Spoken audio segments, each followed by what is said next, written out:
once you have found that a success and you become a good leader, good leaders are going to be heavily monetized for sure.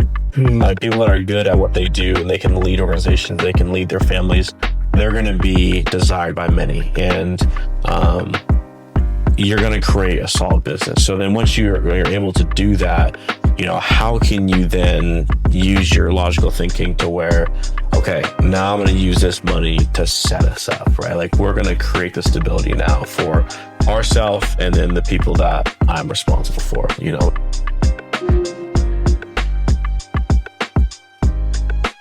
We started High Value for the people that find value in building your business, your family, and your faith without sacrificing any of the three. We feel like business, family, and faith go hand in hand, and you don't have to separate any of the three. In fact, to build anything of high value, they have to go together. Tune into High Value. Welcome to the High Value Podcast, where we talk about how to build your business, your family, and your faith without sacrificing any of the three. Today, we are going to do something a little bit different, and I have here Michael with me. Michael, what's up, brother? How's it going? Good. And Michael is the one who helps me out with this podcast and gets this information out. But today, I really want to work through, again, with Michael as well, just kind of the methodology behind High Value and why we're doing it, what's the goal of what we're trying to help people create. So today there's going to be like 5 points that we go through, and it's going to be the 5 methodology, examples behind what we do for High Value. So Michael, thank you again for working through this with me. No, thank you for having me. It's exciting. Yeah, man. It's a different viewpoint being able to be from here, so it's a little different. I'm over there looking at where I normally sit. Yeah, right. No. Yeah. Well, again, thank you obviously for this too. This for me was a big deal, and creating High Value, because I feel like it was kind of the missing piece in our industry of business. And there's lots of entrepreneurs out there. There are people that are highly successful, but I just feel like we were missing the family and the faith aspect of it. Yeah. And I think we need to focus more on that and how we integrate that as well. So thank you for, making this vision come alive. And I know we're just getting started, but I appreciate you being a part of it. Yeah, I'm excited. Awesome. So I want to get into it, Michael, where, again, we're going to go through kind of the method behind what we're trying to create within High Value. So through recent, things that are going on in our world, I was really called to kind of switch how we're doing things to High Value. And so High Value, again, was just initially talking about how to build your, business, family, and faith. But something that really triggered me to start to believe that High Value can be something different was, what we went through with recent events with Charlie Kirk. And now I really want to focus more on how do we help restore American families through this. And there are really 5 things that I think that need to happen and to create some restoration within families, because I do believe that business, family, and faith can help restore order within homes. For sure. Yeah. So the first thing that I really wanted to touch on was, to get started, you have to have an aligned vision. So you have to define your family and your faith priorities at home so that you can be on the same level, same wavelength. And I think that's where everybody has to start. And if you're not aligned at home, then you're really going to be out of order. And if you don't have alignment at home, it's really hard to scale anything, whether you're talking about your family, your business, your faith. It's really hard to scale anything because there is an alignment. There's always going to be the animosity. There's always going to be friction in between that. So for us, I think the main thing we have done is create family missions. So Mariah and I went through, we went to visit our friends up north, and it's like 4 hours away. And in those 4 hours, we talked about our family mission and what we were trying to create, what's important, why we wanted to do it, and the sacrifices that it takes, and the things we're willing to sacrifice, things we aren't willing to sacrifice. And we really tried to get aligned as possible to figure out what we're trying to do and accomplish as a family. And even before that, when Mariah and I first had our first date, we talked for 4 hours in a restaurant, and we could tell early on that what we were like, just our relationship, like you could tell it was going somewhere. Like, you know what I'm saying, like the love first sight kind of thing. And we knew right then and there, like, we can get serious about this, and we could talk about some very real things. And we talked about like our future. We talked about, you know, her staying home. We talked about how we want to raise our kids. We want to talk about Christian values. We want to talk about, you know, what we want to do in our careers. And we just laid it all out there. And for us, it was easier to then move forward. I think we got engaged probably like, I don't know, 8 months later. You know, like we covered a lot of ground really fast, but it's because we were aligned. Like, we have similar visions. And so I think that's really important as a family first, to be aligned with what you're doing, how you're going to do it, what it takes, sacrifices, and being on the same page. Yeah, it's really important. Yeah. I know for us, one of the toughest things is we have our oldest daughter. She does year-round sports. She does year-round competitive soccer and year-round competitive cheer. It gets really difficult because for us, we're always constantly on the go. Mm-hmm. And that's one of the biggest conversations a lot of families always have, especially when it comes to competitive sports. And the reason why a lot of people don't do it is because it's a lot of work and a lot of commitment. Mm-hmm. But I will say there's always one thing that I've said for, I don't know how long, but I've said it for quite some time now since my daughter's been born, is I lived my life. And even though I lived my life in a way sometimes I may not agree with now, but I wouldn't change anything about what I've done because it kind of got me to the place where I'm at today. Mm-hmm. But I also understand that, you know, I lived my life, so I don't need to go hang out with XYZ friend who wants to go do whatever, right? Yeah. I don't need to go to a football game with my friends. Like, mm-hmm. I lived my life prior to having my kids. Yeah. My commitment now that I have my kids is my commitment is to them. Mm-hmm. And Charlie and I, we have the same alignment in that we're going to do what we can to give our kids the best life. Right. I can't necessarily say that I didn't live a great life. Like, you know, a lot of times parents who have this similar mentality will always say, I want to give my kids the life I never had. I can't necessarily say that because I've been privileged enough to have a family that's always been very strong in family values. And we've always lived for memories rather than, you know, staying at home and trying to instill different things in our kids. Like, we believe in the memory aspect of that. Mm-hmm. So that's kind of why we live by, you know, the routines we live by. And I mean, we give our kids a lot of freedom to be able to express themselves as well. Mm-hmm. And we've had a lot of success in that. Yeah. Do you guys, just out of curiosity, do you guys have a system that you work by? Or like, do you have a family vision or mission statement that you guys have? Not necessarily. Yeah. I still feel that we're, you know, when we had my first daughter, we weren't married. And so that was something that we had to live through. You know, me and my wife, obviously, we separated for quite some time after my daughter was born because we had different alignments. Yeah. I myself and I'll take ownership for this all the time, no matter who asked me. It doesn't matter. Like, it's been out there, but she herself was always so vision struck on work and her career. Mm-hmm. I wasn't there yet. Mm-hmm. I was still in the phase of wanting to hang out with my friends and wanting to party with my friends. Yeah. And because I felt like that was the life that I wanted to live. Mm-hmm. And when I had my first daughter, because of our separation, because we separated prior to her technically really even figuring out she was pregnant. Maybe it was like within this time period, but it was all rather close. And she, again, I still wanted to hang out with my friends. I didn't want a commitment like that. And that was something that it didn't take me to change until my daughter was born. Mm-hmm. And then I started having those different feelings. And I feel like I grew up because at that time, I mean, shoot, me and Charlie, we had a crazy, crazy relationship where we ended up going to court. We went to court because I was still in my own set of ways and she was in more pursuit towards a career and more put together, I guess I should say. Yeah. And I wasn't there yet. It took me quite some time to kind of change that mentality. But once I saw that paperwork and getting served like that moment in time, changed and altered everything I did. Because at that moment in time was still in the time, I think I even had a party and a get together that was set up and ready to go. And when I got that paperwork, I cried. I went to my parents and I was like, oh my gosh, I'm going to lose my kid. Yeah. I don't know what to do. I don't know what to do.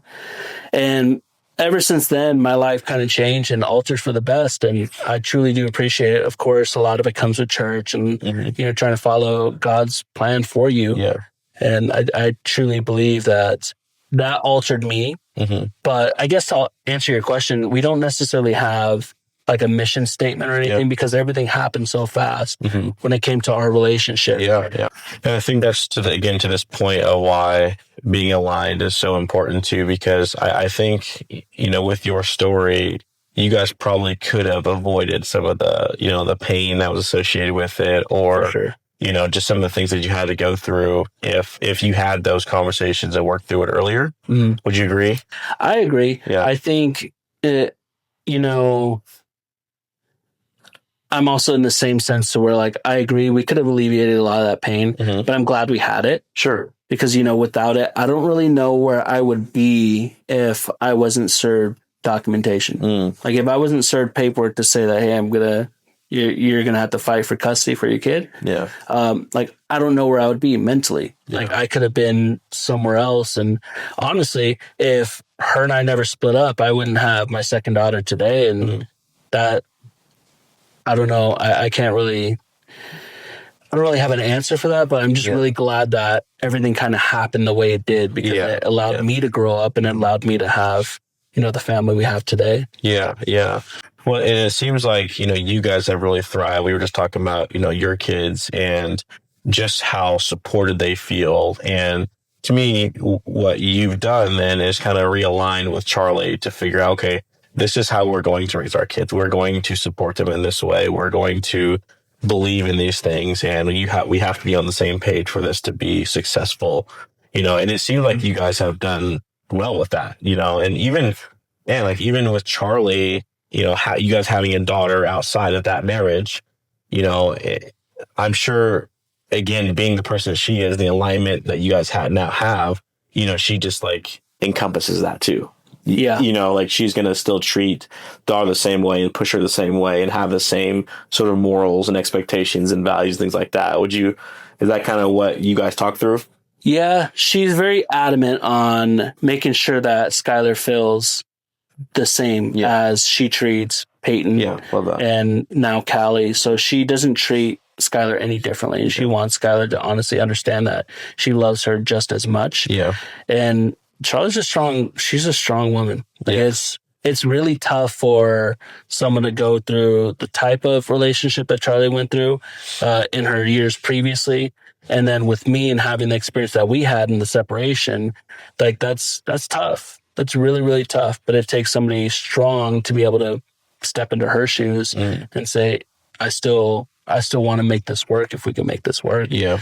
And, I think it's been, if we didn't have the separation we didn't have, one, obviously I wouldn't have my second daughter, but I also don't think that I would be as mature as I am today. I think she put up with enough, and myself and where I was at, and I was still a kid, she put up with enough of my kid mentality, and she put her foot down. Yeah. I didn't like it, so obviously we separated. Yeah. But, again, that's, if we never separated, where would I be? Where would my mentality be? So she's done a lot to make that work for us. Yeah. I love that. Well, again, that's kind of the first one is that alignment. And I think that's where families have to start to be restored and create something generational for their kids and have, the high value household and high value businesses and high value faith is you gotta be aligned, whether it's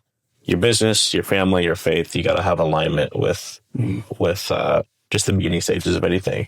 Yeah. The next one is I'm a really big believer in business, and I'm a big believer in what equity can do for a family. I would say equity if you want to create something generational for your kids, you got to have equity. And not everyone is meant to run a business. I get that, but everyone should have equity, some type of equity in business. And there are several different ways you can do that. But the reason why equity is so important and then building that business is because of the scaling opportunities, right? When you have equity in something, you have a larger piece of the pot versus if you're working, not that working for anybody is bad, but equity kind of gives you more of a threshold, and provides you more opportunity, because as you continue to build something, there really is no cap. When you have equity in something, there's no cap. And so the next part, after you're aligned, I think you should build equity. And we could talk specifically about building a business right now, because I think that's what we're doing with this. And so the next thing is, again, building the engine. But the most important thing is building a business to where it is built for long term. I think a lot of people build businesses to where they're just running a rat race. Yeah. And they're running around tirelessly, and it burns them out. And then that's kind of when they lose themselves and trying to build this thing with, I'm trying to provide, I'm trying to do this, I'm trying to, obtain these dreams or whatever they want to do, but they're not building in a smart capacity. Mm-hmm. Like they're building something that's going to run them, not the other way around. Like you're not running a business, the business is running you. And then obviously, if you don't do it the right way, you're going to make sacrifices that you shouldn't. Mm-hmm. So the next thing is, again, building the equity, building the engine is kind of what I called it. And the first thing is start a structure that, again, is built for long term. So one of those things is like recurring revenue. Recurring revenue is probably the way to go with business right now. And the reason why is because as you build something, let's just say it's a monthly subscription, and you start with $0, and you build something the first month. It's like, okay, well, someone's going to pay you $100 per month. Then the next month you're going to have that $100. Let's say you get $500 more. So you have $600, and then the next month you can build on top of that. So it's a structure to where you're getting paid consistently, throughout as long as you have the business. And so there's a huge amount of upside there. And then the next step is having SOP so that people understand how to run the business without you. Like the SOP is basically how you're going to operate, mm-hmm. In a day-to-day basis. Right. So a lot of people struggle with I can't leave my business because no one does it like me. It's well, if you just create systems and process on how you do things, then they can do exactly what you do, but that's kind of my next challenge for people. So after you're aligned is building a business and structuring it the right way to where you have the higher upside. What are your thoughts on building it? Because you have a business, you have a marketing business that you help me. Yeah. Right. So what has been your take on, building a business now for your family?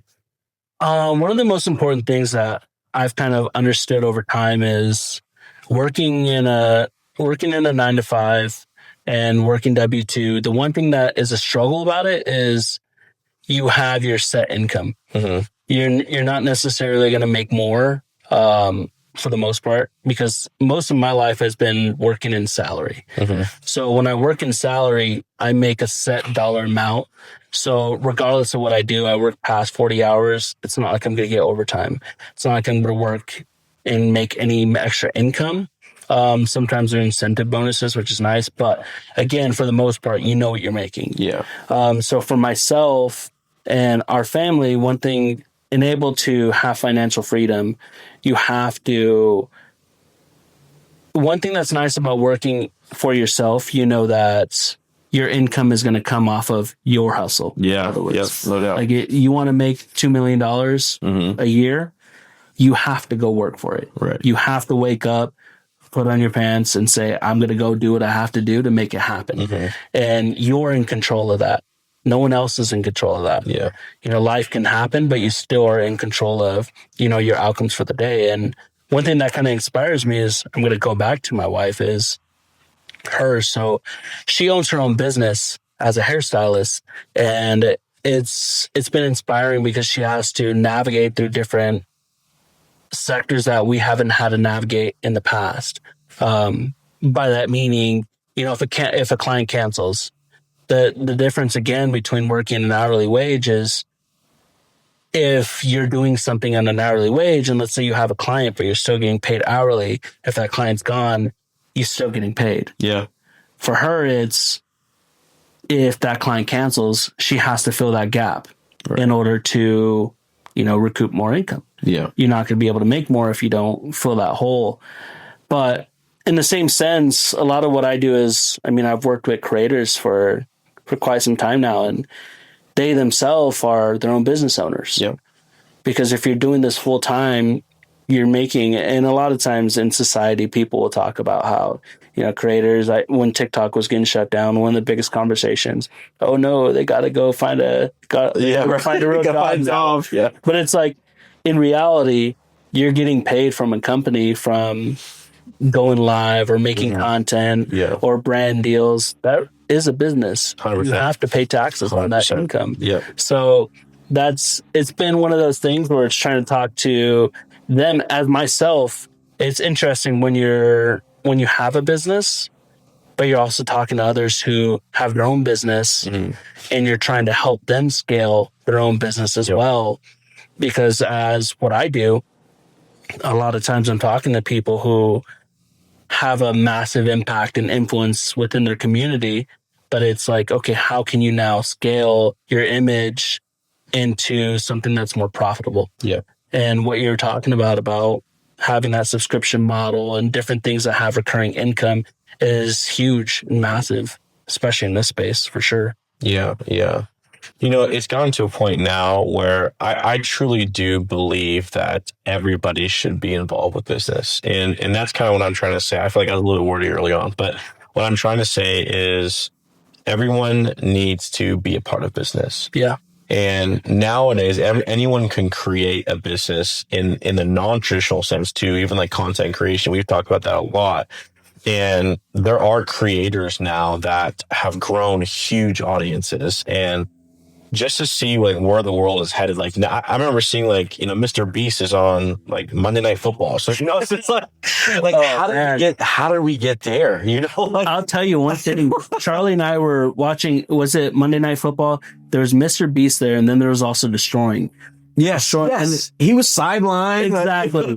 And we're talking about like content creation as taken over. Influencers used to have where you wanted the celebrities to be on the field and doing those type of work, and now you're having influencers, and it's just insane the pivot. So I agree. We were talking about this. Hilarious. It's hilarious. Yeah, you're seeing like I Show Speed on commercials. They don't even want the A-list actors anymore. They want these guys. And you saw Buddha, from Love Island. If anyone watches Love Island, she was on Love Island as a contestant, and that itself.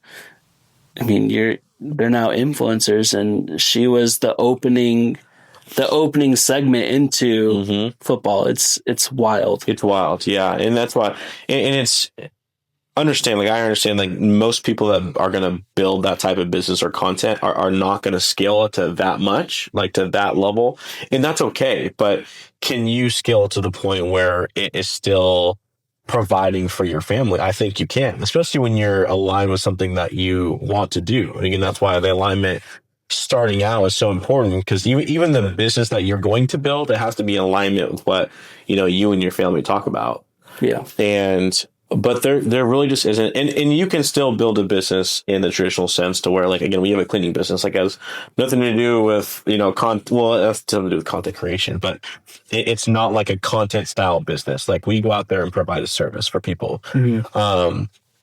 And I just think you have to nowadays, to where if you want that generational wealth or you want financial freedom, you have to be able to be a part of business. And another way you can do that is investing in businesses, right? So maybe you're like, man, I have a good job, and I don't want to leave my job or my insurance or whatever. There's still opportunities to buy businesses.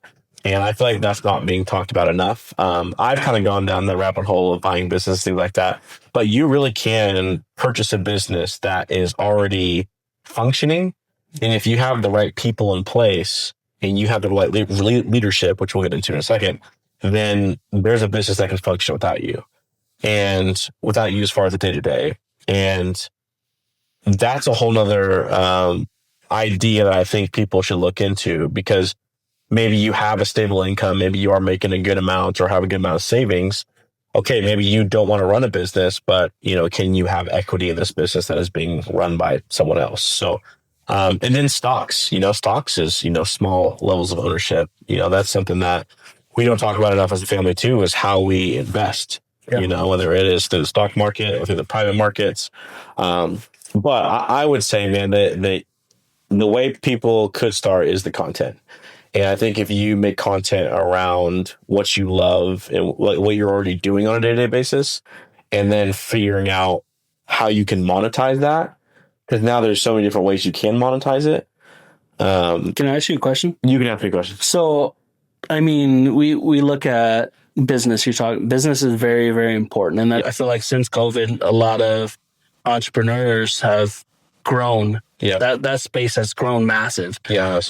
But kind of alluding to where I was kind of getting to, when it comes to school, do you think that that's something that maybe in high school there's business courses? I know other people may teach it in different states. I'm not too sure, but in the same sense, do you think that there should be relatable business conversations being made? Because I don't know the last time I've used the Pythagorean theorem in school, but do you think that's business could be a huge benefit for kids growing up? Yeah. I don't know why it's not a part of school nowadays, because it's again, it's so prevalent in life. And even us non-business owners, like when we were growing up, even learning about taxes, there's a lot of things that I don't feel like we're learning that we should be. And so, yes, there are great educational platforms now about business, and you just have to be careful because, there are courses and some people have the right heart, some people don't. But, that's something that I think is very important. And just even like what we were talking about with content, even having the conversation to a high schooler that's an option as far as a business. That's what you can create. You know what I'm saying? Because when we were growing up, we didn't even know, for one, I didn't know any businesses that existed. Like how to be a doctor, how to be a lawyer, how to maybe run maybe this business. But there's so many different types of businesses that you could run. And we're really not being taught much about business or how to start a business. For sure. Even I would even go as far as to say, even business owners now don't know enough about even setting up their business or how to run a business. Right. So I think there could be a better educational platform around business and just the benefit it has for a family, because I'll go as far as to say, I really think business can transform families. I think it can present a huge opportunity for families that you wouldn't have any other way, right? There are people with great skills that if they knew how to apply it to monetize it and to offer it to people, and which will then help them cover a need that they have, people are going to pay for it. People are going to pay for it, and they'll be willing to pay a lot depending on what skills you have. So to get back to your question, I do think that we should have better platforms teaching kids about business and the opportunity within it and how to create it. So back to my original point is you got to start a business. You got to be part of business somehow. And that's kind of the next step. So again, once you're aligned as a family, in your faith, in your business, then you have to start the business. You have to create that engine that is going to create this high value life for you and your family. So after that, now you are running a business. You're running a business, you're running a family, you got to be able to lead. That's a big one. And I think a lot of those concepts, they interlap. And how you lead a business is going to be how you lead a family, and how you lead a family is how you lead a business. And there are certain skills that you have to have when being responsible. Having responsibility is something that I think is not taken as seriously as it should, for sure. As dads and as business owners, We have a lot of responsibility for people. We have a lot of responsibility for circumstances. We have a lot of influence over the people that we're, managing, or in our family. We have a lot of responsibility for how things and people turn out. And so I think it's important to then, when you become responsible in your family and in your business, you have to figure out how to lead. That's the next thing. So a couple points with that is figuring out leadership habits. So I think one of the things of leaders, if you want to lead your family, you want to lead your business well, you have to have core values. And one of those is like selfless service. You and I were talking about earlier on the life that you were talking about giving up. You have to remove yourself from your own wants, and you have to focus on the needs of the people you're responsible for. Right. So life is no longer about you. It's about the others that you're responsible for. For sure. Yeah. And I think that you have to start with that, because if you go in as a leader and you have an ego, or you want something to happen, or you want somebody to do something, or you want a certain outcome, and you press that on them, there's going to be resistance. Yeah. And that could go as far as you not being respected as a dad, as a man, or as a business leader. And if you don't have the respect of people that you're responsible for, you're not going to lead well. You're not going to create anything of value at all. And what's going to happen is you're going to get really insecure, and who knows? I mean, it's just not going to be a good thing. And you're not going to be able to scale anything, So what has been your take in leadership as you lead your business and your family? What are some habits or some qualities that you think are important? Honestly, the most important is kind of lead by example. Yeah. I know a lot of times what ends up happening is, especially as a dad, it's trying to lead your pack the right direction and lead them in the right way when it comes to the morals, the way they kind of carry themselves, because a lot of that kind of rubs off on your kids. If you're teaching your kids to, for instance, how I am is, have you ever heard the term, you are like your closest five friends? Oh, yeah. It's the same. I feel like that's the same kind of concept when you're a parent and you have kids. If you are a specific way and you're very rude, disrespectful to your wife, you're obnoxious, your kids are going to soon start gravitating, especially at a young age. They're going to start picking up on those habits and start doing the same exact thing and being the same way.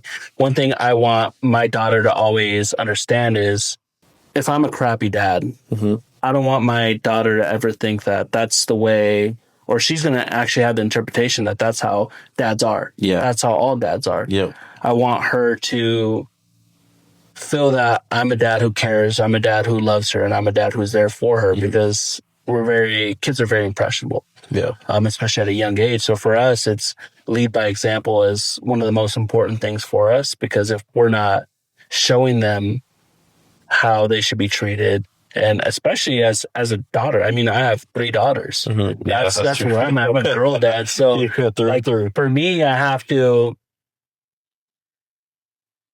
it's bringing out a softer side of me, because I'm not as assertive as other dads. Yeah. And I understand that. But the way I look at my daughters are, one, I'm just going to use my oldest daughter for example, because she's the oldest. But her example, she wakes up, she sets her alarm every morning.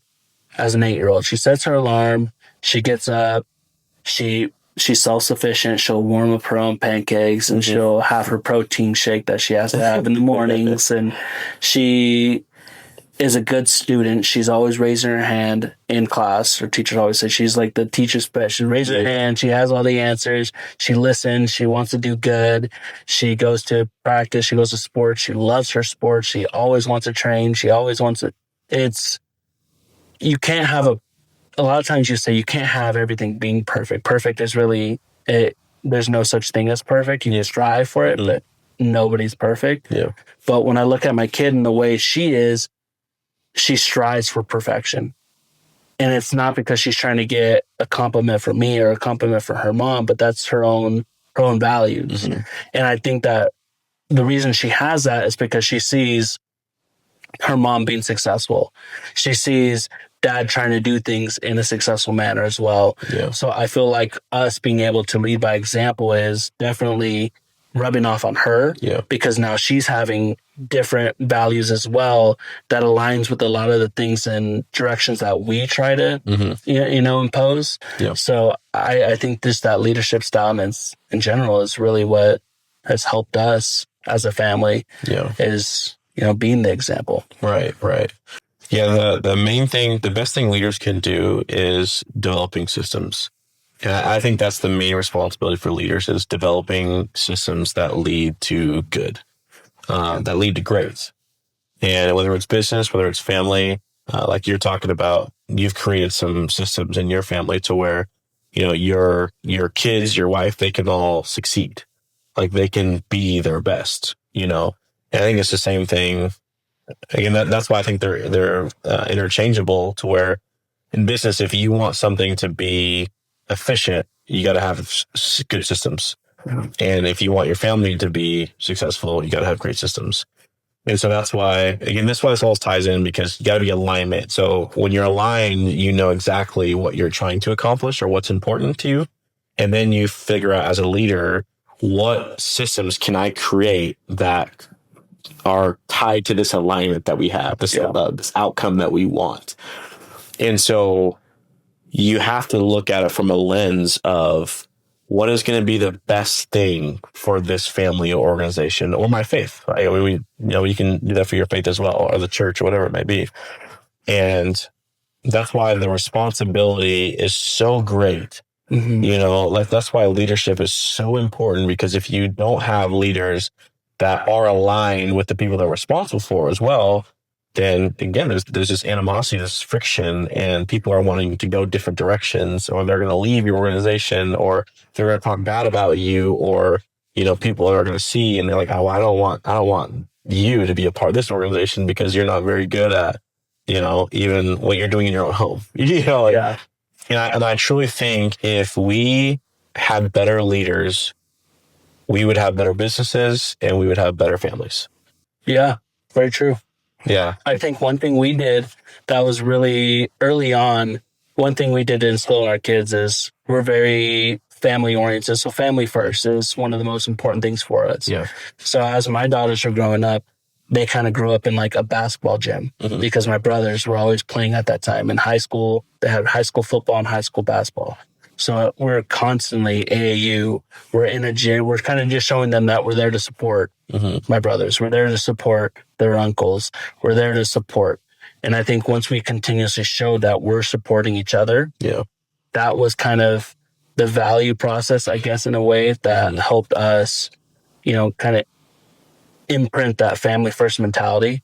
So now, even as my daughters are getting older and they're doing sports, we have grandma, papa there, and we have uncles who are coming to watch them, and their aunt coming to watch them and support them. So that's something we've done with impressing the family first mentality. And I think that truly sets them apart as well. Because you see, this is one thing like my dad would always mention, he still even remembers it to this day. When I was growing up in high school and we had football, we'd have families who weren't there, when I was playing football growing up in high school, we had kids who were playing and their families weren't there to support them. They didn't have their parents there cheering them on in the stands. So what my dad used to do and my mom used to do is they'd act as if they're cheering for everybody. Yeah. So they're not just there cheering for me if I do something good. They're there cheering for XYZ and, every other player there, because they want them to also feel that, hey, somebody's here supporting me. Right. Somebody's there supporting me. Because I feel like once you lose support, everything else kind of crumbles. Yeah. And I want our kids to always feel that they have the support. And they do. They have the support from me, 1,010%. They have support from their mom. They have the support from their siblings, because their siblings go to their sporting events, even if they don't like it. And then you also have their grandparents, everybody around it. It's a very, very family unit that supports one another. And I feel like that helps tenfold. Yeah. Yeah. Yeah. Just creating, and that's another, to your point, is that's another thing that leaders have to do is just create a really solid environment. That's, to me, that's the main way you could tell a good leader from a bad leader. Good leaders will create really good systems and really good environments. Bad leaders won't. Yeah. Bad leaders will create such bad environments for you, for the people around them.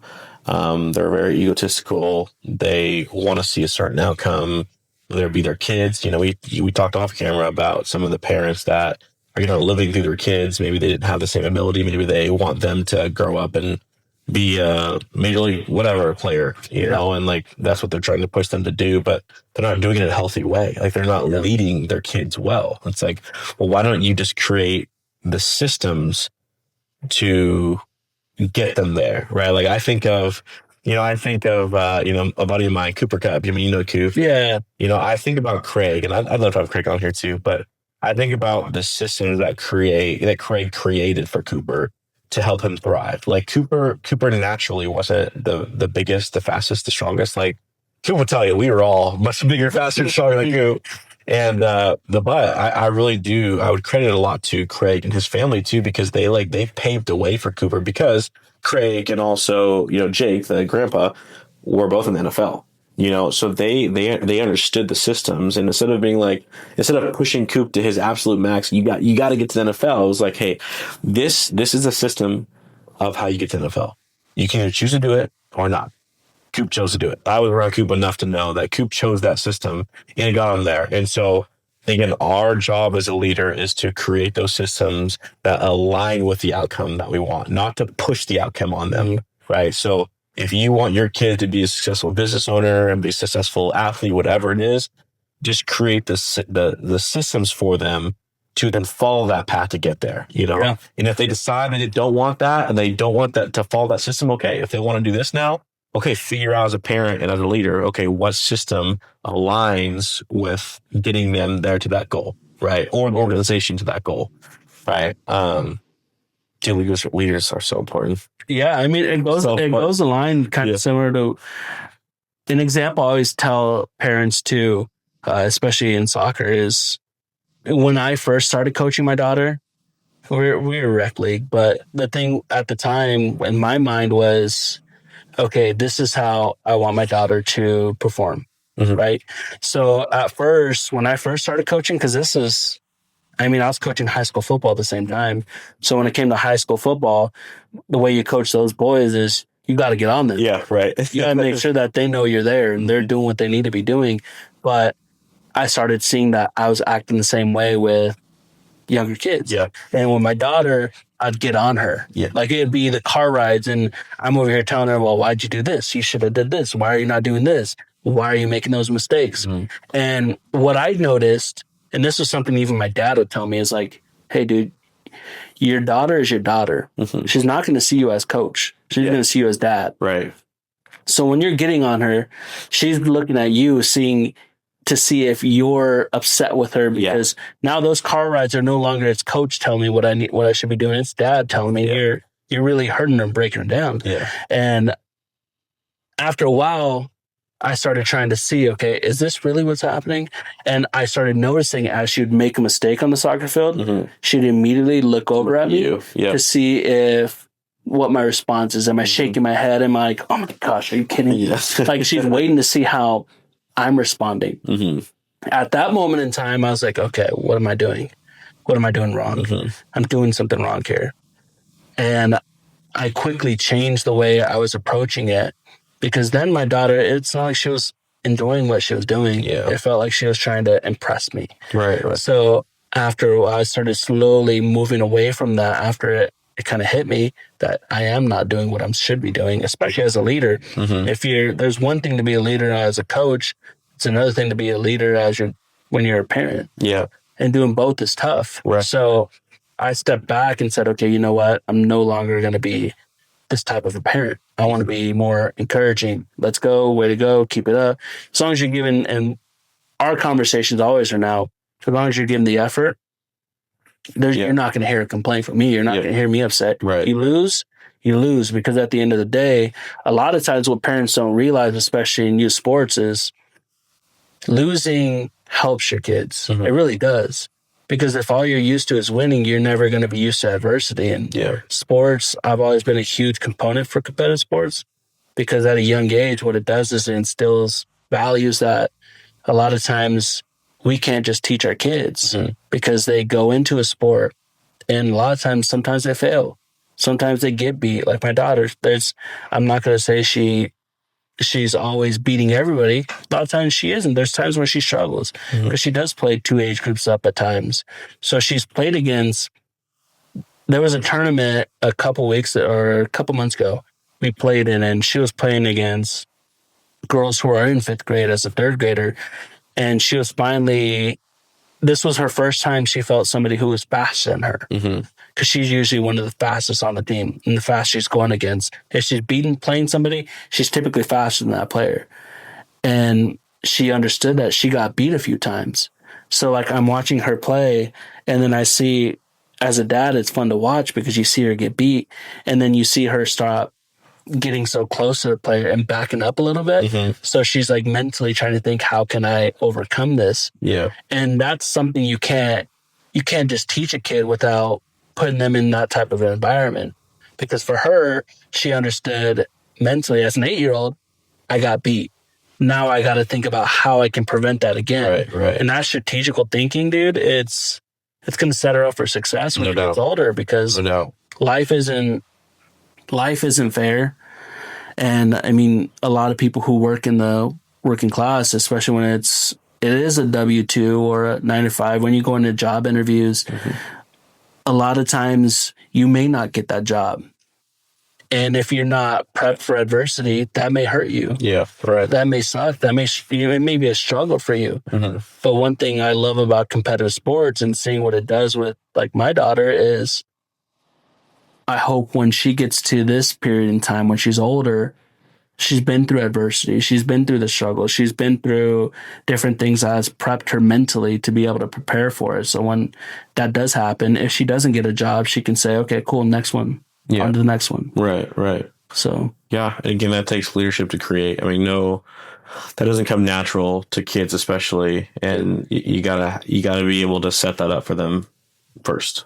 Yeah. And they've got to see, like you're talking about, they've got to see it from you first. And then again, you create the systems to where they know, okay, if this is to happen, if this happens, if we lose a game, if I get hurt, if I don't make it, then like, this is what is connected to it. It's like, okay, well then I need to realign. I need to focus on what went wrong, and I need to fix that. And then I need to create systems to then like, okay, what are the systems to then fix that thing that happened? Like, if I'm not fast enough, it's not like, oh, poor me. It's like, no, the system is, then we work on getting faster. And these are the systems to get faster. Yeah, exactly. It's just strategical thinking like you're talking about. It's like getting to the outcome and in a strategic way. And that's linked again to that outcome that you want. Right. But it's not just caving in, like it's not just, I don't know, just what parents do. I'm trying to think about it like in a nice way, but like it's just not what a lot of people do. That's not how they lead their kids, or that's not how they lead their businesses. A lot of times it's just like, I want this to happen. Why aren't you doing this and this and that? So, well, a lot of youth sports too, like because now we're club. So as a club soccer team, we have to, as a coach, we had to go through trainings. Yeah, and a lot of what the trainings teach us is interesting, because I mean, I'm sure you remember too, back growing up in sports, everything was, you were told what you did wrong by your coach. A lot of times we're getting told, you're doing this wrong. Why are you not doing this? You should be doing that. Yeah. Why you need to do that? What are you doing? Wake up. And it was just like a different environment. Now what we're being taught is it's less of telling your kids, your players, what they're doing wrong and what they need to do to correct it. It's more questioning them. Yeah. Because kind of like we were talking about the strategic process of thinking things through. Now, when you ask a kid, why'd you do that?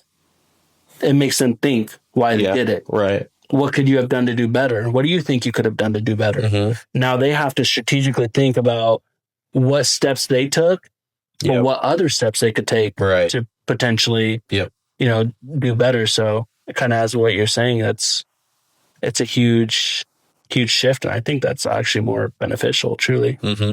Yeah, absolutely.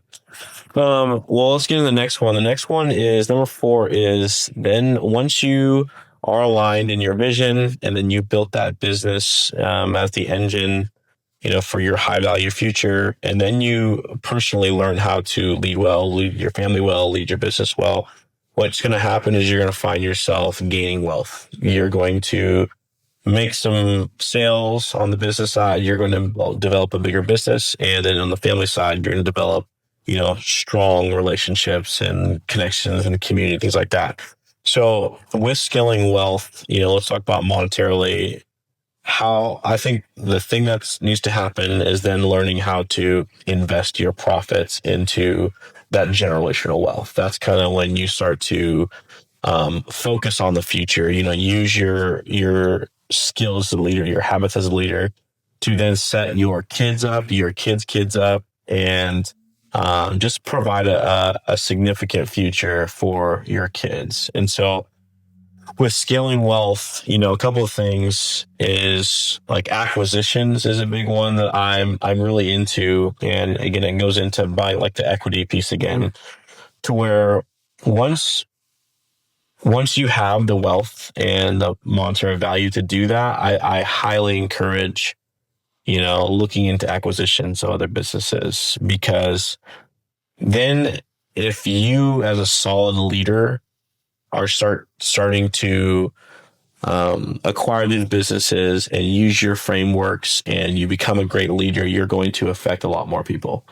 And with affecting a lot more people, I think you will have the skills, the ability to create solid environments for people. So I really think that business ownership has the power to heal a lot of people and to provide them a lot of opportunity. And I want to get that a little bit deeper in the next one, but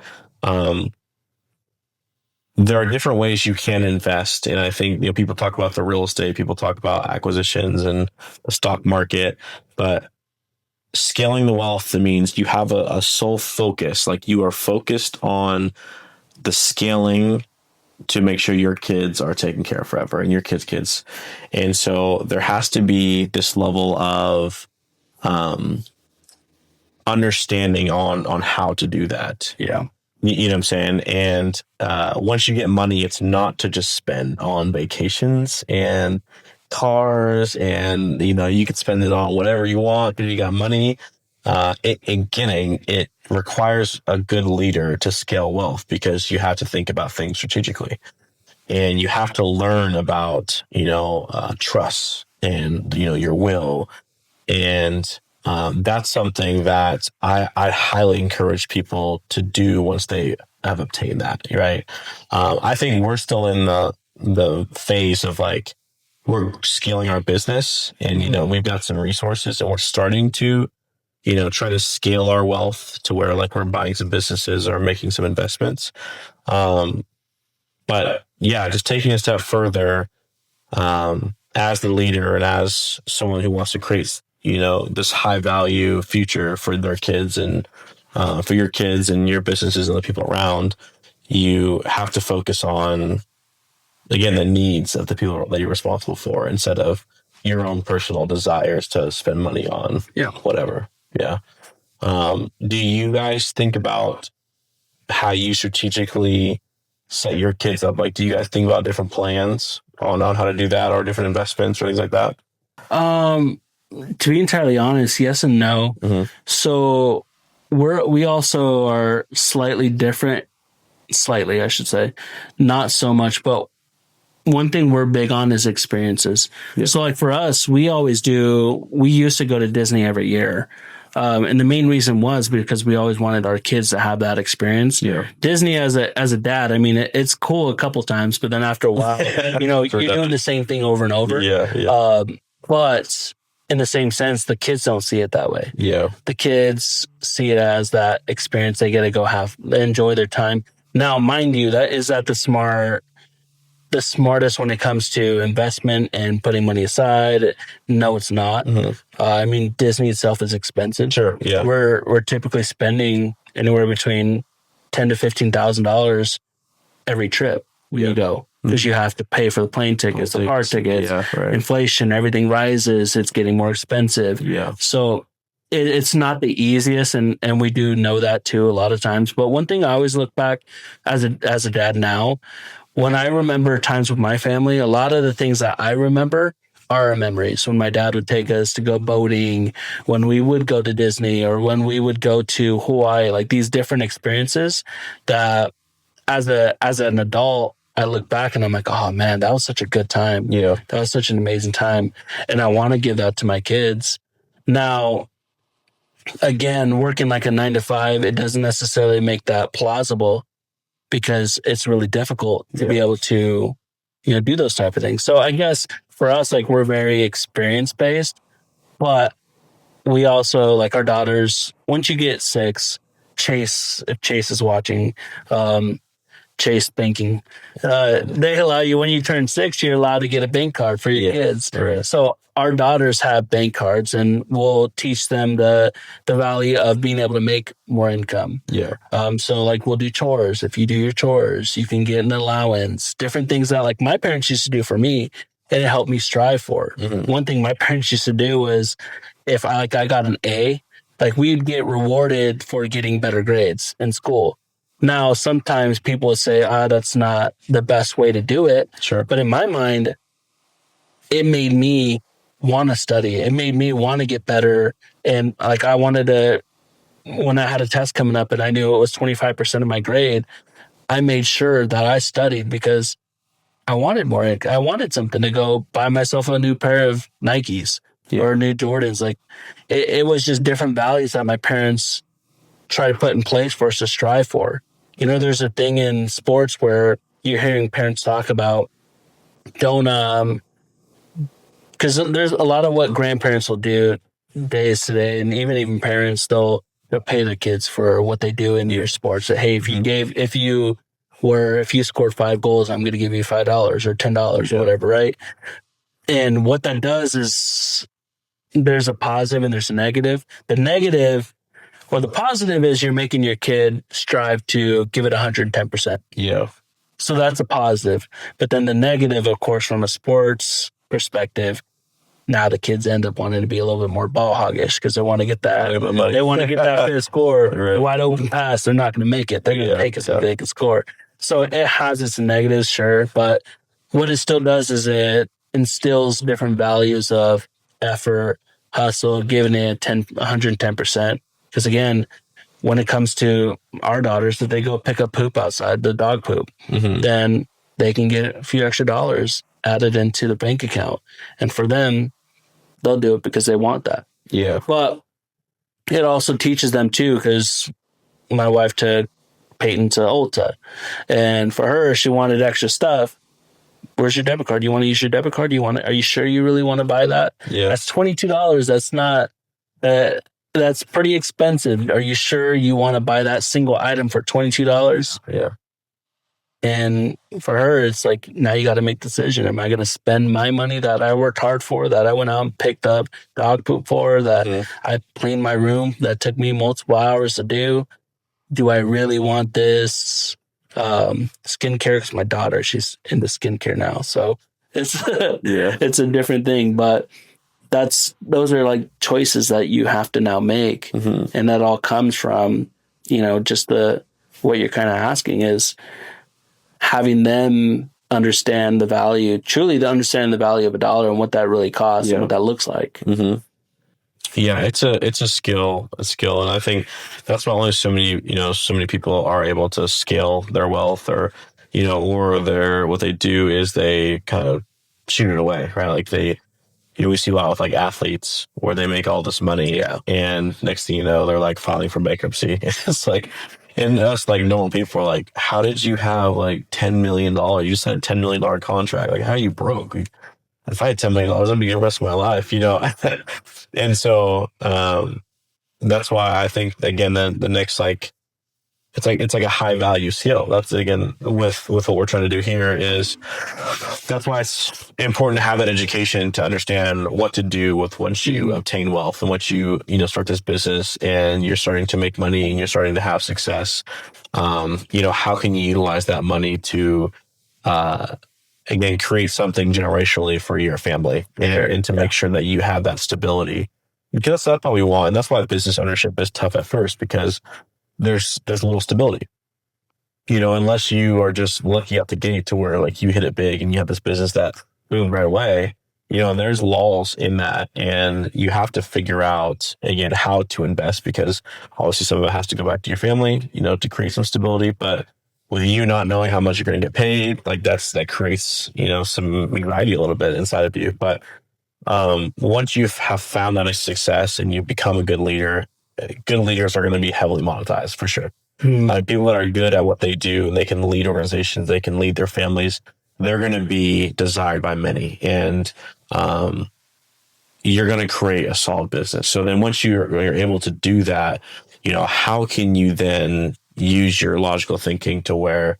okay, now I'm going to use this money to set us up, right? Like we're going to create the stability now for ourselves and then the people that I'm responsible for, you know, again, family and business wise. So for sure, scaling wealth is that next step after you become a great leader. And the moving really into the last one is expanding your impact. Once you scaled your money and you're using your wealth to set up your family and your organization, then you're going to have the impact. You're going to have the opportunity to impact others.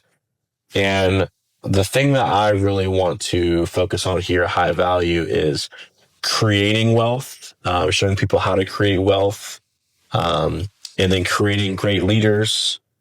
And then, you know, again, making sure that you're aligned and then giving back. I think there should be more business owners that are doing more locally, regionally, nationally, and especially ones that are making a lot of money and are doing really well. And then I think our responsibility as solid leaders is to, how do we create that for other people, right?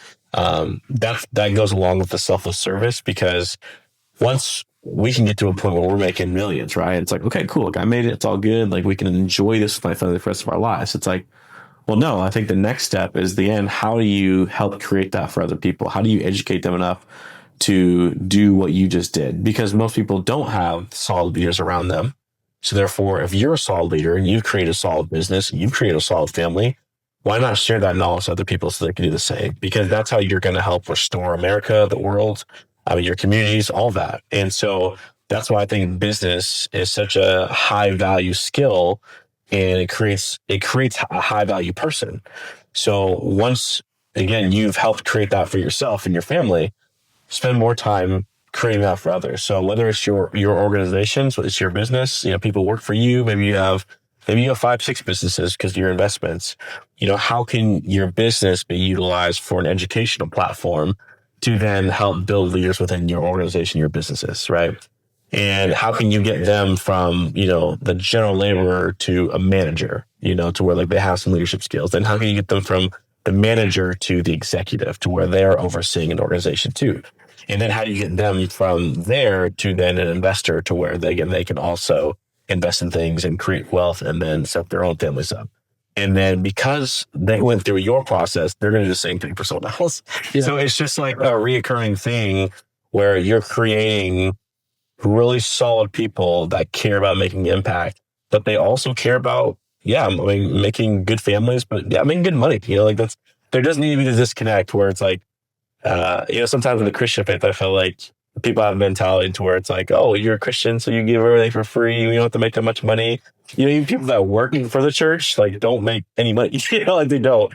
But I think getting away from that, I think you can make a lot more impact, because we got to understand, like, when you have money, you can make a greater impact. Yeah. And we've seen that a lot. So that's like the final step, I would say. And like, you know, the high value methodology is we want to make sure people are aligned, you know, start off with, and then we want to make sure to build that engine to where, you're building that business and something that's supportive for your family. You're getting equity so that there is something to look forward to in your family. then you want to be able to lead well once you do that, because at that point you're going to lead your organization, you're going to lead your family as well, and then you scale that wealth. Once you obtain it, you figure out, how do I use this money to impact in a greater scale, a greater amount, and set my kids up and set the people up around me, and then you make a greater impact around you. Good example to that. And I'm not going to say the name of the brand because I don't want, they were still working out the deal. But for instance, one of the creators I work with, one of the brands came back to us and said, hey, we'd love to work again this year. So what they're doing is they're going to sponsor one of our lives. So for the creator going live for 2 hours, they're going to pay, or actually, isn't it 2 hours? Yeah, an hour and a half. Mm-hmm. So for the creator going live for an hour and a half, they're going to pay $15,000 for that creator just to go live and talk about the product. Now, all this is just brand awareness. They're paying for the awareness. They're not necessarily paying for sales behind it. So what I did was I went back to that specific team and said, hey, look, we've worked together in the past couple of years. How about we, in turn, we also activate a PR stunt? Mm-hmm. So what we pitched to them was more impact driven, because at the end of the day, it's kind of understanding what the brand wants, and what the brand really wanted was visibility. So if we're going to do this, why don't we also add in a part two? So what I pitched to the brand was, let's go to, what if we come to LA where you guys are located at, your warehouse is located, and you guys give us some items, because they're already going to give us toys regardless. So if you guys giving us toys, what if we take those toys and we go to the children's hospital and we create content around that? We're giving back. This is sponsored by XYZ company. And what this does is, in the content world, one of the terms I always use is emotion sells, because it really does. Yeah. And it doesn't necessarily have to be the way it sounds, but truly in reality, a lot of what we're driven to is, when we're watching content, is emotion. What type of emotion does it pull out of me? And if your content is emotionless, unless it's educational, what is it going to really do? So for us, it was like, okay, well, let's create some type of emotional pull to show that you guys are also doing good, but we can also still do good. Like, yes, we're going out there to show the perception and have the content around it, because that's going to be brand worthy for the company, unless they have a PR opportunity, but it still allows us to truly actually do good. Mm-hmm. Go into these areas where kids, like, we don't necessarily know what's going on with them. It could be something where they're, I want to say on their deathbed, but maybe some of them may not be able to live for the next XYZ period of time. Mm-hmm. Or maybe they're just in there for a short period of time, but still they're in a traumatic state of where they're at. And we can go deliver Christmas presents to those kids who truly deserve it and should have some type of, happy experience prior to the Christmas season. So that's one thing we pitched to them. But kind of going to what you're saying is, that's us trying to give back and do good, because we know we have the opportunity with a lot of these brands, and we're making a lot of headway, and we're getting reached out to by a lot of companies, big companies, to do stuff with them. But for us, we're also at that period of time too, where we've done a lot of lives for brands. We've done a lot of things for brands. And if brands are going to pay us, well, why don't you just come pay us for us to come do some good? Yeah. And I think that's really impactful. Mm-hmm. Really, really impactful. And that's something we've always wanted to do, is what can we do to give back? Right. Yeah. I think it's important. Anybody that has the opportunity, has the resources to do so, we should.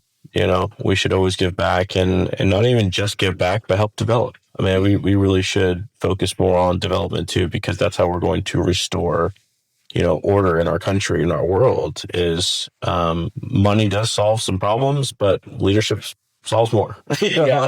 So let's combine both. Let's combine both of them so that we can have great leaders and great resources in the world that are going to help restore, high value families, high value world, life, and everything else. Yeah. So, yeah.